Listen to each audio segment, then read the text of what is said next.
So I would hope that in 10 years, if you think first developed markets, we'd have renewables and other energy transition technologies established as mainstream, as an investable class that not only the most risk takers can bet on, but that everyone can bet on, including the most conservative investors, including banks.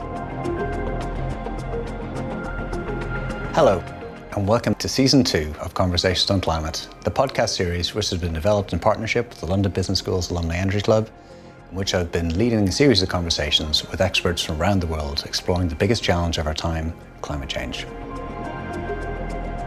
Today we're coming to you from the Royal Bank of Canada's offices in the City of London. We're speaking to LBS alumni Eduardo Famini Silva, Director of Renewables at RBC and formerly of HSBC and EDP Energia de Brazil. Eduardo is a highly experienced banker with a global perspective on the energy transition. Eduardo offers deep insights into how both capital and M&A markets are evolving in Europe, in his home of Brazil, in the US, and in Canada. Eduardo also offers his views on the role that finance plays in the energy transition and how this can be broadened over time. This conversation provides a roadmap to navigate the ever-changing renewable energy finance markets, and is one you just won't want to miss.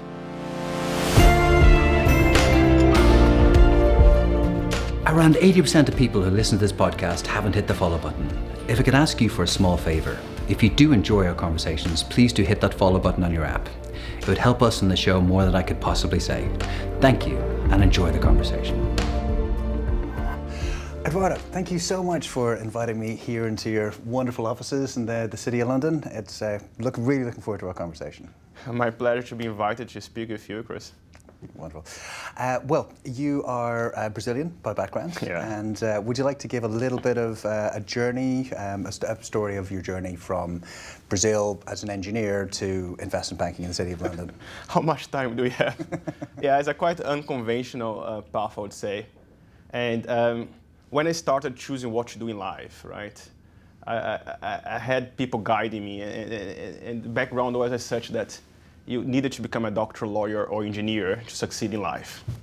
I was good in maths, so went to engineering, and actually liked engineering school very much. That was a good choice. And I would be happy just being an engineer for life.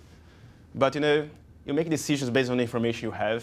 At last year of university, got a number of consulting firms coming to recruit on campus. And I was fascinated by that type of career. Like you travel, be in front of clients, discussing about their major strategic issues. And I said, okay, I'll have a go at that. I mean, prior to that point, I had no idea that business even existed. So I joined consulting, much liked it. Was enjoying a career, but in consulting, it's part of a career path to do your MBA. And I was also very excited to go abroad. It would be my first time. And I pursued an MBA, ended up in London at LBS. And then again, enlightenment comes, and I started to discover a range of other careers that actually, by that point, I had heard about, but was not much into. And I would say banking felt like a good balance at that point between, the client access that I much liked, but the analytical strength that came from my engineering background. And I said, okay, I'll have a go at that. And luckily, it was 2012, a very difficult year for recruiting in banking. I got a very good offer to start investment banking, and I took it. The rest is history. 10 years, and here I am. Investment banking, as we both know, covers an awful lot of grounds. Like you can really be involved in any part of society or any part of industry or business for investment banking. But you've ended up in the energy sector, particularly as a director of renewables. Can you tell us about your journey towards that particular specialism? I actually started, and I just mentioned I got a very good offer in investment banking. That was actually to cover the oil and gas industry, which I took, not before a lot of reflection, because, in Brazil, prior in consulting, I did work in energy, but mainly utilities and with some exposure to green energies. And oil and gas would be a change from that. But I took advice from people, and I was told oil and gas is going to be a great job, have an industry with great geopolitical exposure, commodities, Everything you do is global, large scale.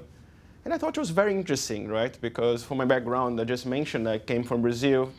Moving to London was my first move abroad. I thought working oil and gas would be a way to further expand my horizons, if that makes sense, which was true. And it was a good, actually, run advising oil and gas clients. And actually what brought me in the end from there to where I am now, I think possibly to surprise you, but is that some of my clients started asking questions about, have you heard about hydrogen, Eduardo? Have you heard about carbon capture and storage? And obviously the answer initially was no. I have no idea what you're talking about, right? But if you're working with clients, you always need to preempt what's happening, right? When you see the first signs of a wave or tsunami, as it was for energy transition, you need to be ahead. So I started to respond to those questions by actually educating myself. And that resulted in me being much more proactive in bringing some of these topics initially to the oil and gas clients, right? And covering areas that would be much relevant to them, electric vehicle charging points, for example. And that credentialized me to actually do more and more. It got to a point where I was so excited by doing energy transition. And of course, you are in the part of the economy that has the highest tailwinds, and you want to do more of that, right? So I got to a point where I said, okay, I don't want to be the renewable energy transition specialist disguised as an oil and gas banker or vice versa. I want to go full on, right? And that's how I ended up here. I was quite keen then to move on to a platform that would allow me to work 100% on energy transition, and a good platform with a good track record with clients, and that was RBC. Mm-hmm. That's how I ended up here. Brilliant, brilliant. So it seemed to be, rather than a kind of a coming to Damascus moment where there was just a kind of a light went off and you decided, oh, I must do renewables. It was kind of a slow but sure build-up of knowledge, information, where you hit a point and said, well, this fits with me philosophically and it fits with me economically. It can be the best of both worlds. Is that a fair summary? It is, and it's incredible how we can only act upon what we have in front of us, right? And it's hard for you to have the whole set of information to make them a proper informed decision based on all the facts. And the information I've made on the course of my life, I think were based on the fact pack I had in front of me at the time. But I'm confident the end result was exactly what I would have targeted if from the very, very beginning I had all the options and said, what Eduardo do you want to do? So I feel lucky in that way. I think all decisions nudged me a bit towards the end result. Okay. And just kind of spending one more moment on your kind of philosophy on this. You put out a really interesting quote on LinkedIn in the run up to COP26, where you asked, are we living the end of capitalism as we know it? The models that we have right now are no longer working. Are we finally getting to the age of utilitarianism? Would you care to tell us what you meant by that and what your vision of of a utilitarian future might be? I would say, what do we take into account in our decision making, right? I would say in a pure capitalist mindset, that is, let's run an NPV, let's see what is the utility I get in making a decision, and I worry about what I get, and much less so about what others get, unless that impact on others has a side effect on me, right? Now we're moving to a point where, in our decision making, as individuals, as society, as corporations, we look at impacts that are not measurable, and sometimes impacts that are completely non-financial. So if I take decisions today that will only impact generations like 2, 3, 4 decades in future, this will not be captured in any of our models. Mm-hmm. Right? But people are making decisions today taking into account these factors on a qualitative basis sometimes, but they are. So when you look into capitalism, corporate finance, sometimes our models are limited because we run based on the ways we've always run. I think it's about time for us to potentially, and it's very easier to say and talk, very hard to implement. But to look into ways of incorporating some of these, I would say, factors people are already taking into account in their decision making into our models. Okay. And that's more or less what I try to mean. So if I run, for example, a comparison across a number of companies, some good citizens and some less so, if all of them have the same bottom line, surely our clients or investors would still choose the good citizens versus the bad ones, despite the fact the models would give the same result. So isn't it the case that we should change our models, right, so that they can be better reflecting the ways we make decisions? And that's more or less what I was trying to cover. Where do you see the role of ESG in utilitarianism? Very good question, and it's core to it, right? Because I would say the reason the whole debate on should we care only about us or care about others, I think started more or less at the same time when society started to worry about what happens if we destroy Earth. So it possibly not impact us, but definitely our children, most certainly our grandchildren. And again, it's very philosophical, but my belief is it's much interlinked. The needs you have to decarbonize with that thought that actually, when I decide what I eat, I actually need to be thinking about Earth, even though I'm paying a premium for organic food. Or if I make an investment, actually I may need to sacrifice some of cash flows to actually support a company that in future will enable the future for my grandchildren, right? So I think it's all very much interlinked. So ESG is core. ESG, I see it as a framework, and I see ESG as a result of a trend that was already happening, which is people seeing the catastrophic climate events, seeing a need to act, and then industry and society players acting or reacting by creating frameworks, and ESG is a framework. So it's all much interlinked, I think, to your question. Okay. Well, okay, so moving on a little bit into your real area of expertise, kind of capital markets, M&A. I just think it's fair to say 22 and the early part of 23 have been crazy times for the markets. Put mildly. What do you, just in very kind of broad terms, what's your view on the macro outlook for renewables, for the renewable energy sector? I'm very positive about renewables. And I think if anything, I would say the hiccup in 2022 will be supportive of the long-term trend of transformation to renewables. If you step back and think about policymaking or energy policymaking, so people usually talk about the triangle of like energy security, energy competitiveness, and sustainability. And sometimes the three areas of this triangle get in conflict with each other. So if you think very long-term, what will be the alternative, the solution that policymakers will need to aim at to actually solve all these problems of the triangle, right? And the answer is only one, it's renewable energy. I don't see any alternative, right? Because renewable energy, you leverage on resources that are everywhere. If you think about, for example, geothermal, even more so, widespread. So you deliver to energy security, or largely so. Then you have energy that's generated at very low marginal cost. So you deliver then to the point of like affordability. And of course, clearly it's sustainable. So in terms of long-term policy making, the urge now to focus on energy security means actually it makes sense to invest long-term on renewables. That's going to be what's going to solve the big problem.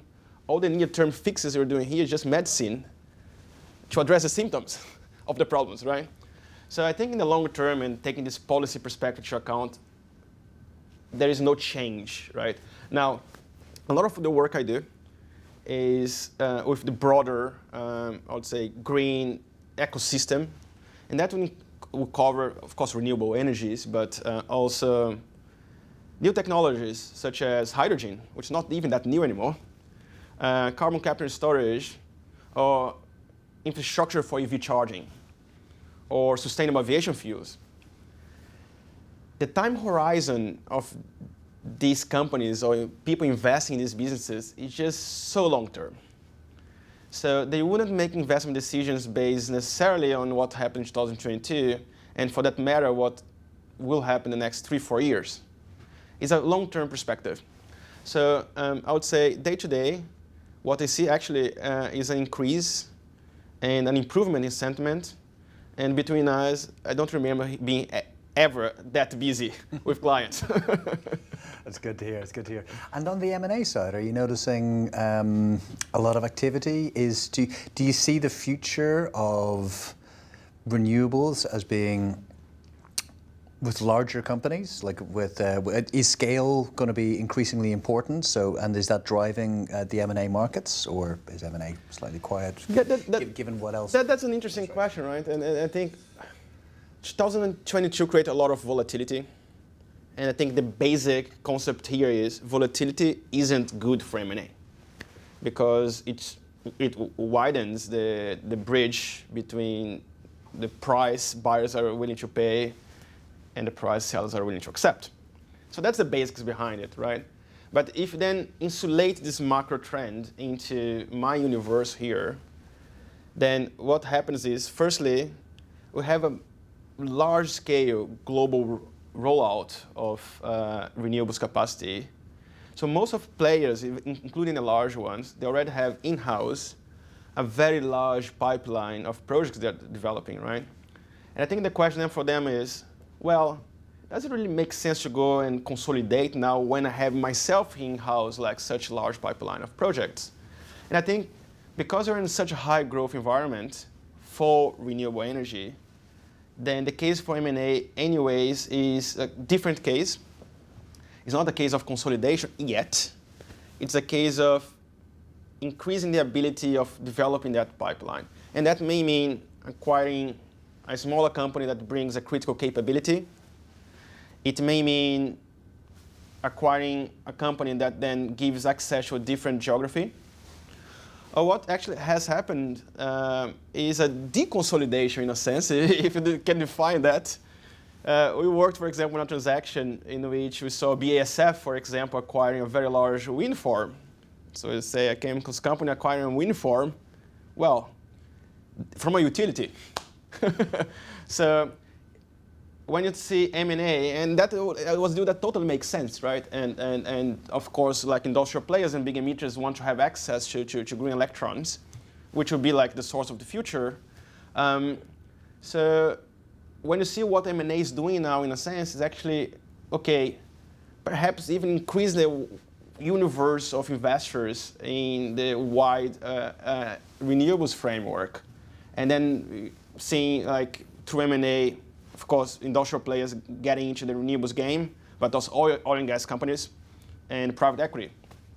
So in a sense, we're in that process of like high growth, deconsolidation, and maybe in future when we have like plenty of renewables capacity, then there will be a case for efficiency, and that is why you see the consolidation happening, but I think that's going to be very far from now.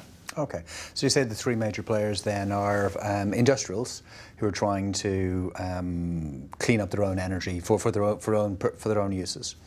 Oil and gas companies who are in the energy business, so it makes sense. And private equity who were there just to try and make... Three unconventional players. Of course, the utilities are a lead in the space as well.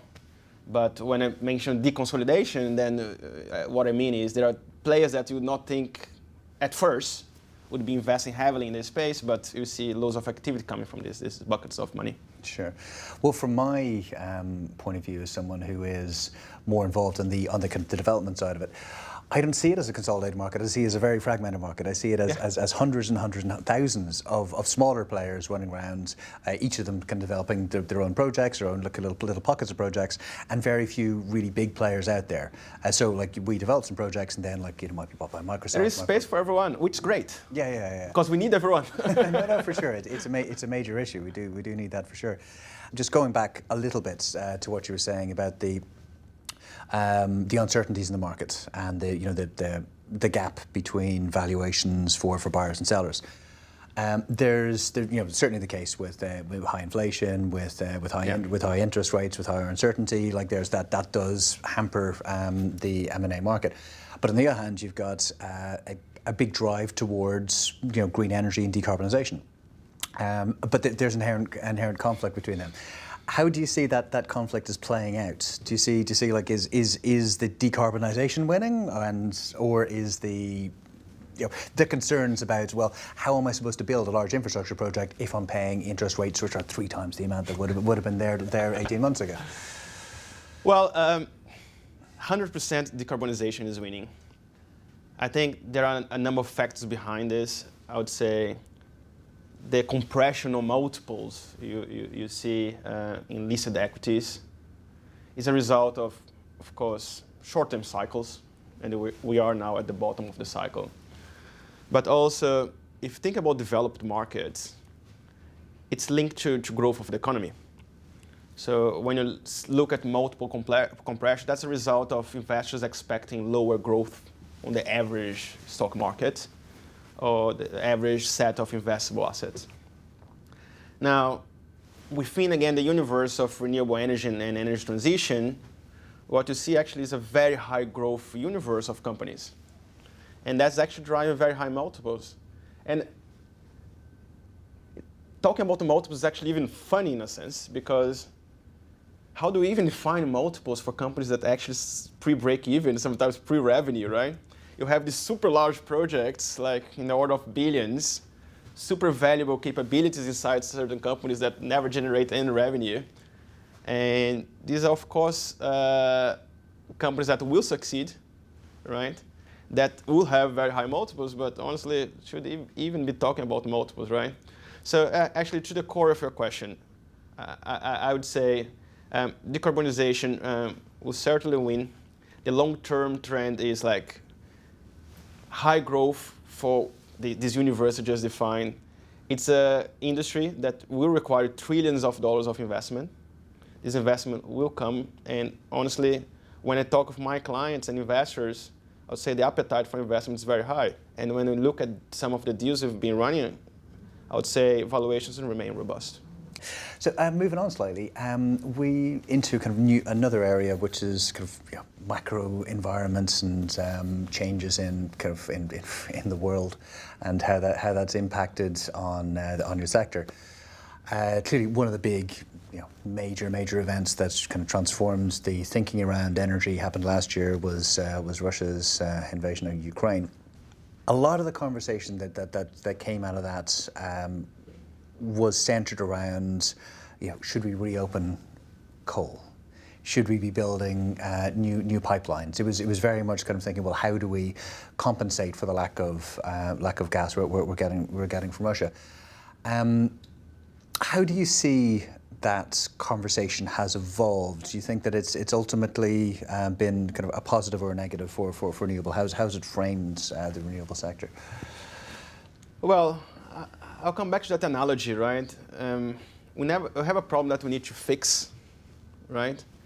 And this problem is called some symptoms. And I think the symptom in the near term is energy security, and there is a big focus on that. But the long-term solution is healing the problem, which is bringing home some of the production or energy and generation capacity, and doing so by enhancing renewables. So what I would say is the war has terrible short-term effects, and that's across energy security and the price of energy. But that opened eyes, and European policymakers realized that actually there were mistakes done over the course of decades in actually how they set up the infrastructure to deliver energy to this continent. I think this is good news because this now is enabling them to actually act. Perhaps, especially in Europe, there's often a lot of inertia and a lot of resistance to big, quick moves. And that's an unfortunate trigger, but perhaps that was the trigger we needed. And I feel a bigger acceleration, and we talk with clients, we talk with policymakers, and sentiment has changed in a very good way towards accelerating investment, enabling investment, and reducing a bit of the red tape. And all of this is very positive in the long run. Now, we have a problem in the next 6 months as well. And one could say, okay, we're abandoning all the long-term plans because now we need to focus fully on actually get our homes heated and let's go on coal. But very fortunately, actually, my impression is that we're doing both. We're actually focusing on actually getting our homes heated by burning coal, which is bad, but that makes us remember that actually I'm doing that, I'm reducing my carbon stock. And then I need to accelerate on the other side then to guarantee my future. So I don't think this, call it, lower resource base caused by the high energy price has impacted investment in energy. Governments have been moving money from elsewhere. The private sector has remained like focused, and I think even more so, possibly even investing more, looking at investing more. So I think if there is anything that can come out of this war that's positive, perhaps is an acceleration, in particular in Europe, to the trend of energy transition. There's an awful lot of benefits being given, a lot of supports being given to the US renewable energy industry. Instead of us sitting back and complaining about it, we should try and do something similar ourselves and try and support that industry in Europe. But what impact do you see of IRA, the Inflation Reduction Act, overseas? Super interesting question, and I think first of all, the IRA should be lauded because it's a bold initiative in the right direction, and it's not only about providing monetary support, but it's about simplicity as well. It's beautiful how simple the provisions are. Even a banker could understand by reading like in 5 minutes what benefits investors would have in actually targeting certain areas of energy transition. And I think that was a wake-up call in Europe. And I think first reaction is panicking. And several of my clients, European clients, start asking questions about investing in the US, which makes total sense, right? You have a regulatory environment that is simple, clear, and welcoming you, versus an environment that is more difficult, way more difficult, complex, with policymakers with the right intentions, but struggling to find like an agreeable framework. So it does have a side effect on Europe.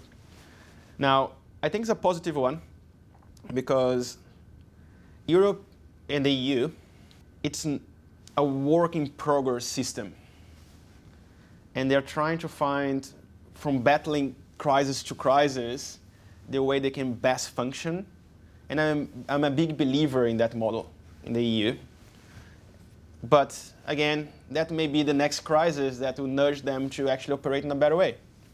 They've just announced a Green Deal industrial plan, which is a reaction to the IRA, and it was a very quick reaction in a sense for EU standards, where they say we are going to reduce bureaucracy. We are going to create a European fund to be announced by the summer to help clients or investors investing in renewable energy in the continent. Ursula von der Leyen made specific reference to the IRA when making that announcement, so it was a clear reaction to that plan. But it was a good reaction. Of course, there was initial panic and complaints, but now what they provide is like a similar set of incentives for people actually to stay in the continent. And I think that's great. That's the good race. And I think that will much incentivize investment. I'm positive that other countries will follow suit, and that actually will be a big enabler for decarbonization. In Europe in particular, if that results in a reduction of barriers, for example, for permitting, that's already a big win, right? And I'm a believer that I think Europe will remain competitive. And if anything, the IRA will accelerate that process. So yes, very good step in the right direction. So great potential for wind energy. In Canada in particular, great potential for geothermal. And all the areas that I described earlier that belong, not necessarily directly in the renewable energy, but like belong to the wider green ecosystem. So immense potential for hydrogen, even if perhaps bit farther in the future. Yeah, you seem really positive on hydrogen. I am. Is that, yeah. Would you like to it's just, obviously there's an awful lot of skepticism around it.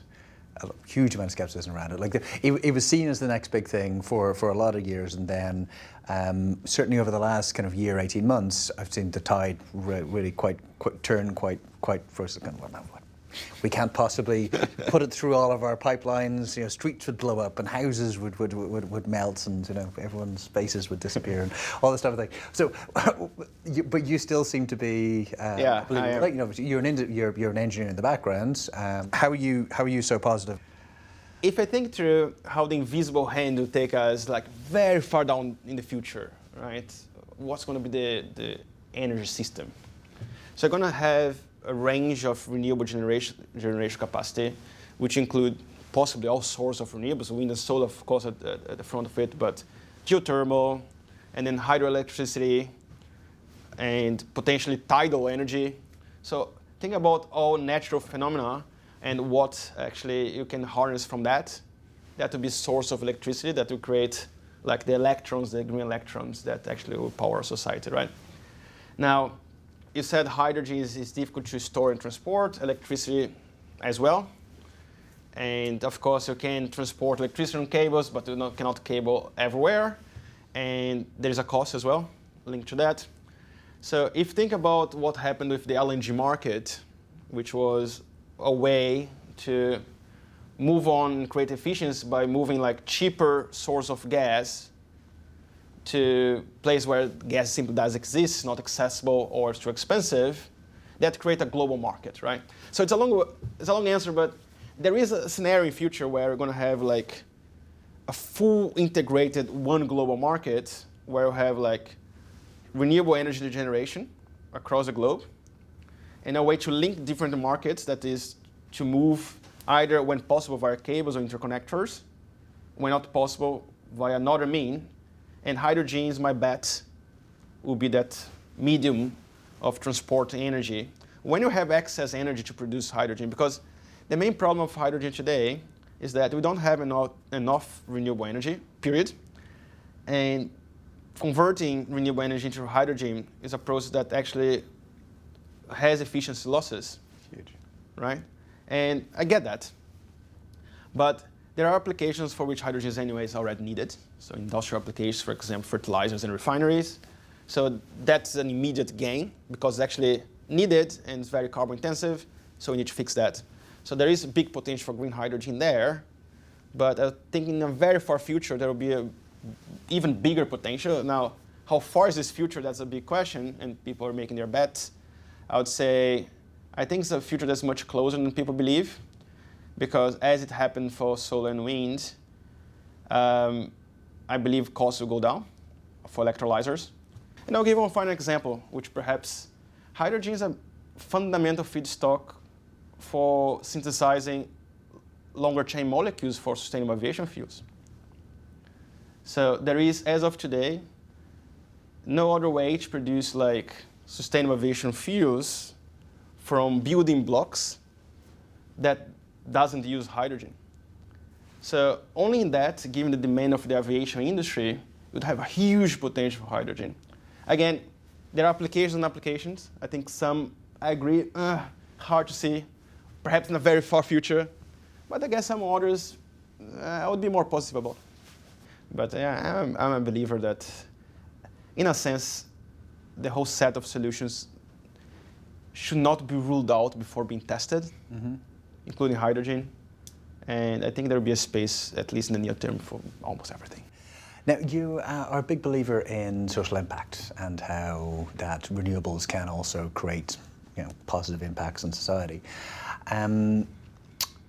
Could you kind of explain a little bit about your thinking behind that and how renewables can assist on the ground? People in Europe and in developed countries sometimes forget that we still have a major issue as society globally of energy poverty. We have communities, in particular very large communities in Africa, India, for example, which still don't have access to the grid or to energy, period. And it's terrible. And it's a problem that is very hard to fix by creating like the infrastructure as we know it. Expanding the grid is expensive. It's not necessarily economically viable. And then one could say a government should just pay for it. But of course, government resources are finite. So if you're actually paying for some of this, then perhaps you're not paying for hospitals or schools. I think for places such as these, renewables can be a brilliant way to create like energy justice, because you can provide decentralized energy generation solutions that then will not rely on the grid.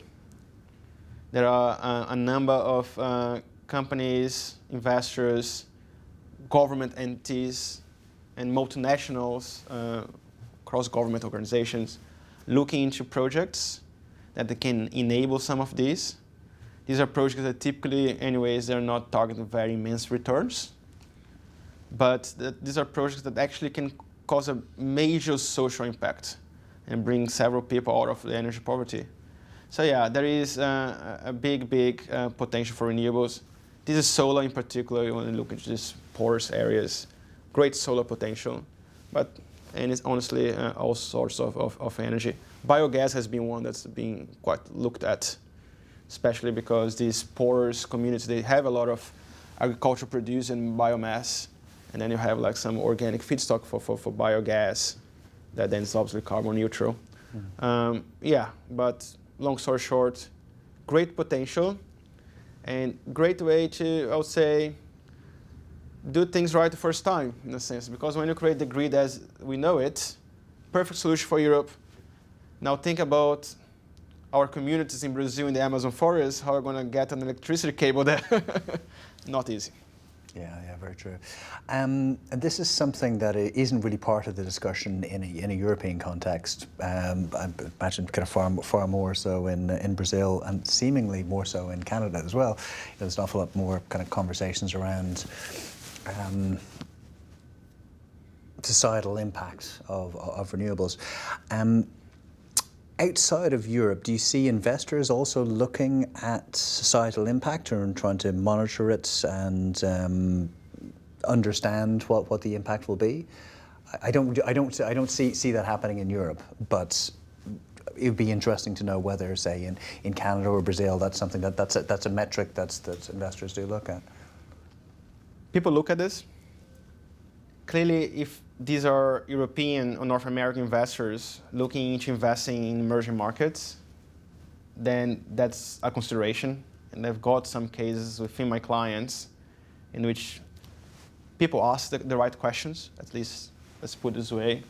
Obviously, these elements get into the whole set of variables that investors take into account into making decisions. It may sometimes not be the most determining factor, but certainly take into account. When you look into local investors, I would say to a lesser extent, but it's getting stronger as well. People understand, especially when you say social is also a very broad type of universe of things you should and need to be doing. But when you talk, for example, about inclusion or gender equality, these topics are becoming mainstream in emerging markets as well. In Brazil, for sure, I can say. So yes, that's being taken into account. Is this driving massive waves of change in the way people make investments? Not yet. But again, I would say change needs to start somewhere. That may be a long process, but the process that, from my interfaces and feedback I get from the ground, it's a process that has started. Okay, very good. Which is kind of leads us neatly along to kind of concluding questions. And, the first off would be, what is your hope for the future of the industry and the sectors that you're in? Like, where would you like to see your industry and your sectors in 10 years? Well, I've been surprised more than once. People talk a lot about the speed of change, that's too slow. But actually, being in the industry, I've been positively surprised sometimes by how quickly mindsets have changed, even if that didn't result yet in the type of action people would expect. But again, I think the foundation is laid for an acceleration of the good actions that some are already taken. So I would hope that in 10 years, if you think first developed markets, would have renewables and other energy transition technologies established as mainstream, as an investable class that not only the most risk takers can bet on, but that everyone can bet on, including the most conservative investors, including banks, because that will create that like positive virtuous cycle, the circle that will enable like renewables to accelerate it even further with the bottleneck than the capital constraint, right? So in Europe, the United States, Canada, I would hope and expect to have renewables as completely mainstream, well understood, low cost base, as well as other energy transition technologies and infrastructure, EV charging points well established and widespread overall, battery manufacturers cooperating in these countries and actually provide essential services to the grid. I would expect like biogas, biofuels should be used for cleaning marine and aviation, and all of these mainstream applications rather than like some highly speculative something that we're going to implement in the future. For emerging markets, I think my hope is that the mindset that's already existing in Europe and that has created the foundation for that expectation, that by 2030, 2035, that mindset gets more ingrained in emerging markets. I would say people focus on the most immediate problems, and sometimes it's just like to get a plate of food, and therefore it's hard to actually think about climate as like your first preoccupation. Hopefully that will change by 2030, 2035, enabling then a second wave to come, like repeating that first wave that will have happened by then in Europe and North America, but will happen in emerging markets. And if that all actually stacks up, maybe we could be on track for a 2-degree scenario. Hopefully. Difficult, but I like to be positive. And last question: what in that really quite optimistic future you've been painting there? What's the role of investment banking to help us get there? Well, as I say, there are a number of bottlenecks. There is the regulatory bottleneck we talked a lot about. There is a technology bottleneck, which needs to improve so that process can become more economical. But there is also the capital availability bottleneck. I think banks and investment banking in particular will play a very essential role in bringing in the capital that's badly needed for some of these projects to move ahead. And bringing capital can be as a facilitator, as an agent, as a lender, or as a structurer that can create like instruments and ways to somehow attract pockets of capital that otherwise would not have been available to that given project. Without the banking industry, I'm afraid to say it would be very, very hard, if not impossible, for us to achieve like the goals that society actually have set to themselves. Well, Eduardo, thank you so much. That was an big pleasure, Chris. Well, thank you very much for joining us on that conversation. We hope that you enjoyed it. We hope that you learned something. If you did enjoy it, please feel free to leave a 5-star review and to subscribe to any of our channels, and we'll be sure to keep you updated on future productions. This series is produced by United Renewables in collaboration with the London Business School Alumni Energy Club.